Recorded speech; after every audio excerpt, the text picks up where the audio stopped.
Bonsoir à tous et bienvenue dans cette petite vidéo sur l'application de l'algorithme du branch and bound donc dans le cadre de la programmation linéaire en nombre entier.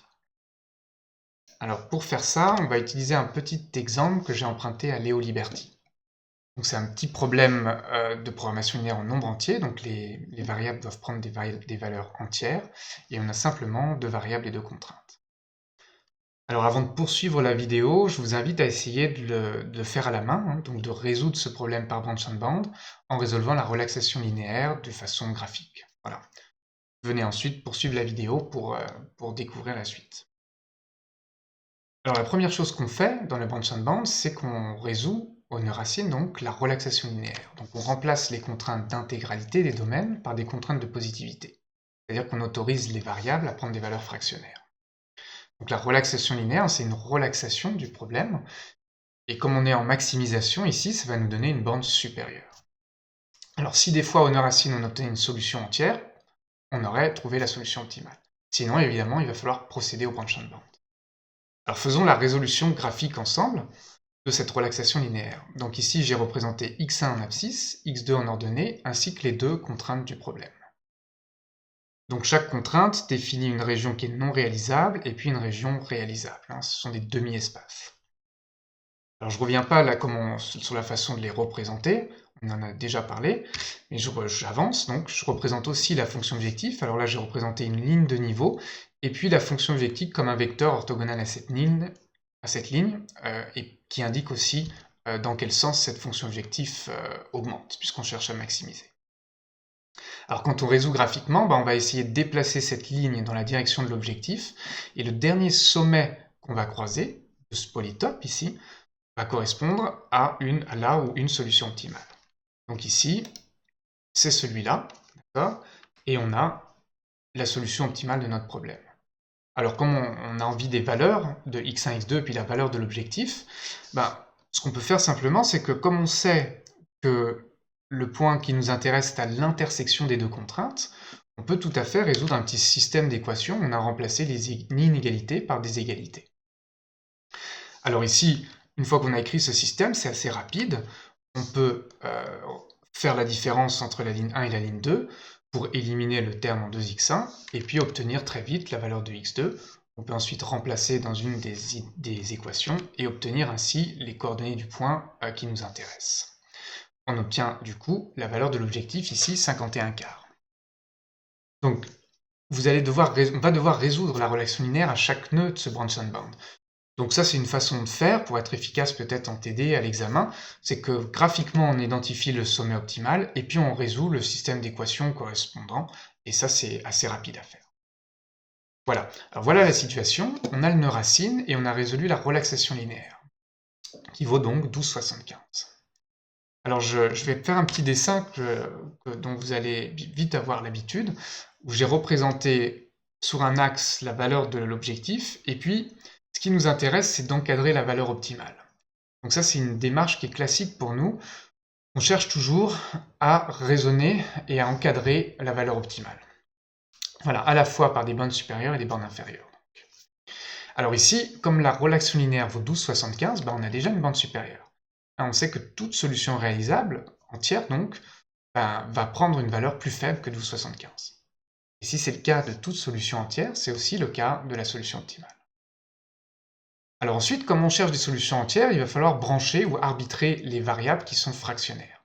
Alors ici, on a décidé de commencer par x2, qui vaut 3,5, et de décider d'examiner d'abord le cas où x2 serait plus petit que 1, et puis le cas où x2 serait plus grand que 2. Puisque x2 doit prendre une valeur entière, c'est soit l'un, soit l'autre. Alors examinons le cas de gauche.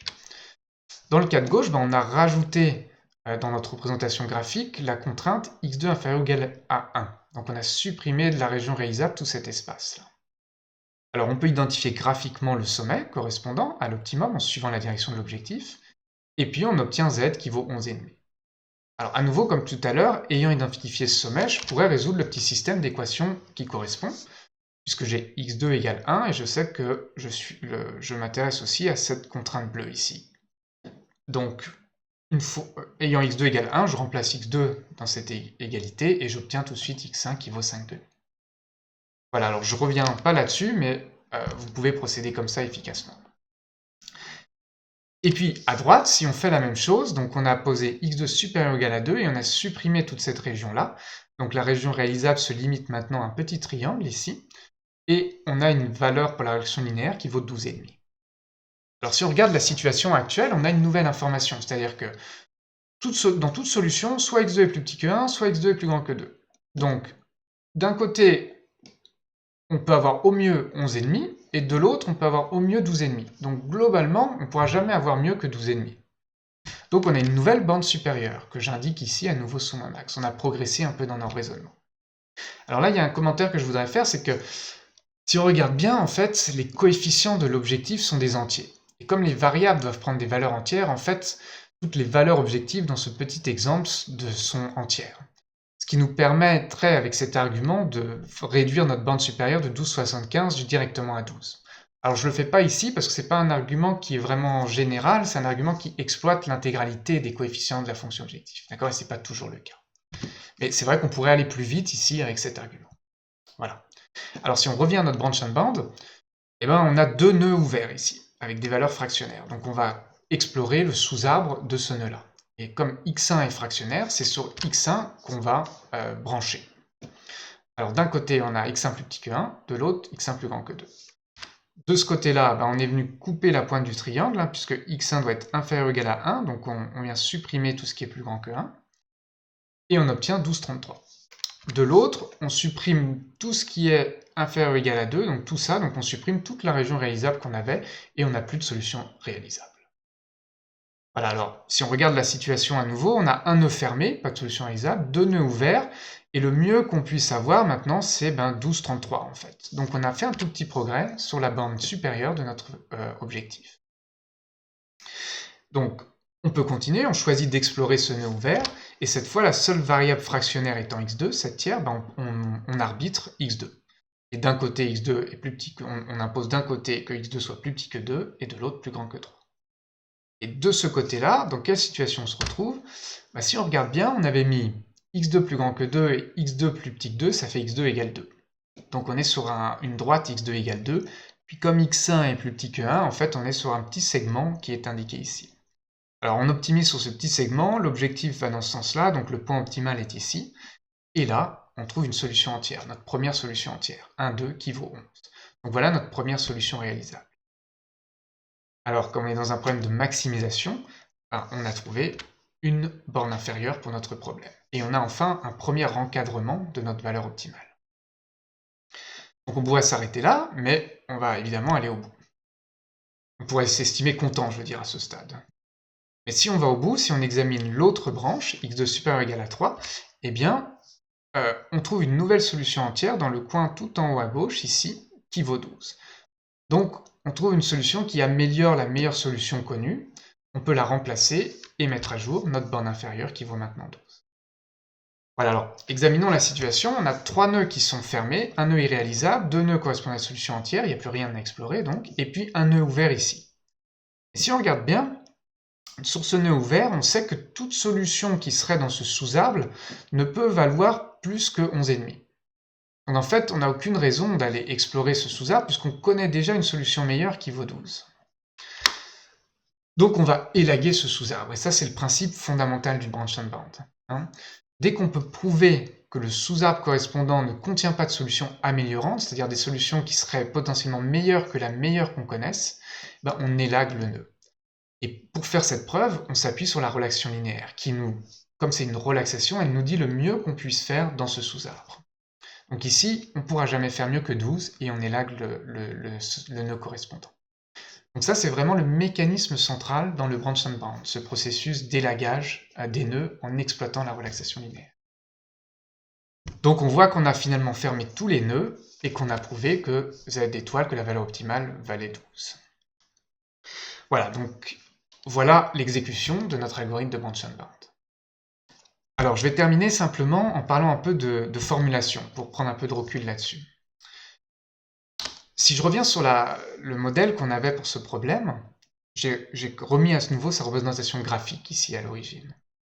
Et puis, je vais indiquer aussi sur ce graphique toutes les solutions entières réalisables. Il y a toutes les solutions entières réalisables qui sont dans le polytope hein, définie par ces deux inégalités, et aussi les contraintes de positivité de x1, x2. Donc voilà les seules solutions entières du problème.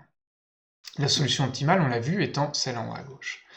Donc ce qu'on se rend compte, c'est qu'on aurait aussi bien pu écrire un modèle qui aurait eu cette tête-là. On aurait pu écrire x1 plus x2 inférieur ou égal à 3, c'est-à-dire cette contrainte qui est représentée en noir ici, et capturer exactement les mêmes solutions réalisables. Donc finalement, ces deux formulations de cet espace de solutions entières réalisables, P1 et P2, elles sont équivalentes. Pour notre problème, elles ne perdent aucune solution, elles représentent le même ensemble de solutions.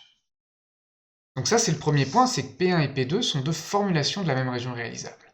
Par contre, on se rend compte que P2 est quand même particulière, et en fait P2 est dite idéale. Pourquoi? Parce que si on regarde bien P2, tous les points extrêmes de P2 sont des points entiers.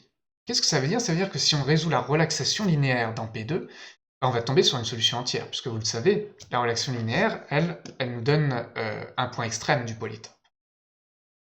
Mais on aurait donc une solution entière aux nœuds racines, et on aurait un seul nœud dans le branch and band. Donc on voit bien que P2 est beaucoup plus intéressante vis-à-vis du branch and band que P1. En fait, on résout le problème immédiatement en résolvant simplement la relaxation linéaire. Donc ça, c'est une remarque importante parce que ça nous indique un peu qu'en fait, selon la façon dont on a modélisé le problème, on peut avoir des performances très différentes. Ici, elles sont extrêmes, mais il y a tout un continuum entre ces deux extrêmes. Ainsi, c'est-à-dire que pour le même problème, je peux avoir tout un tas de formulations, des façons de capturer le même ensemble de solutions réalisables.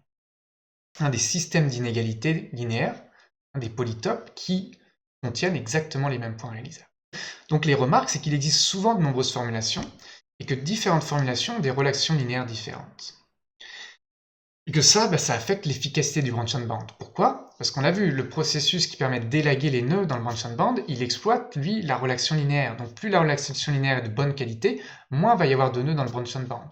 Donc on imagine que ça peut être plus efficace. Alors en fait, l'efficacité du branch and band, elle dépend de beaucoup de choses. Donc le premier point, on vient de le dire, c'est de la qualité de la relaxation linéaire, donc de la formulation.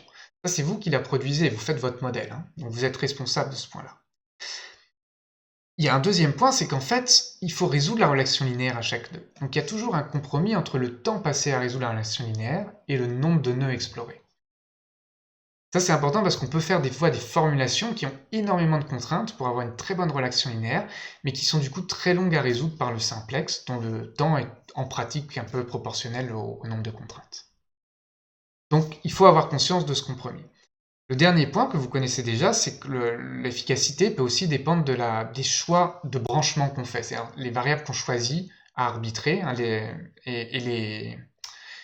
donc ce qu'on pourrait dire la stratégie d'exploration de cet arbre de recherche. Mais ça, vous le savez déjà, je pense, vous en avez déjà discuté par le passé. Voilà, donc pour conclure, je vais dire simplement une dernière chose sur les formulations, c'est que ici j'ai présenté des formulations qui sont dans le même espace de variables x1, x2, mais on peut tout à fait imaginer d'autres variables, c'est-à-dire prendre un autre point de vue sur le problème. Et ça, vous avez aussi un exemple dans le cours, si vous regardez, de formulations où on change complètement l'espace des variables. Voilà, donc ayez conscience que bien sûr ça affecte le comportement du branch and band. Voilà, j'espère que ça vous aide et je vous souhaite une bonne soirée.